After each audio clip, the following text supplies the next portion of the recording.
大概而家喺泰國咧，我係會用每一年咧。講下使費啊！我哋講下我其實用衣着嘅使費啦，又係用咗幾多錢？講緊係買衫、買首飾啊，係啊，化妝品啊，包袋嗰啲都計。係啊，計埋啦，用港紙嚟計啦，港紙左右啦。即係佢哋梗係覺得我使得少啦，你明唔明啊？sexy 同賤格有咩分別？咁唔同。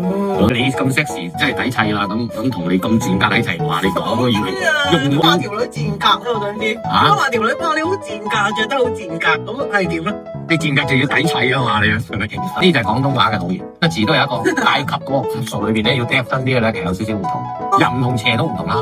唔係淫邪係邪。淫係比較淫係帶有水嘅三點水噶嘛。將件情趣內衣着咗喺面嗰個。嗰個淫又邪又賤啦。真係頂唔順咯，仲要着襪。你都係咁話嘅。係啊，仲要着襪。日本人嗰個文化係中意咁樣着噶嘛。咁啊，日本人咧，佢哋着和服咧，佢哋嗰啲 AV 片係砌佢都仲有對嗰啲襪喺度噶啦。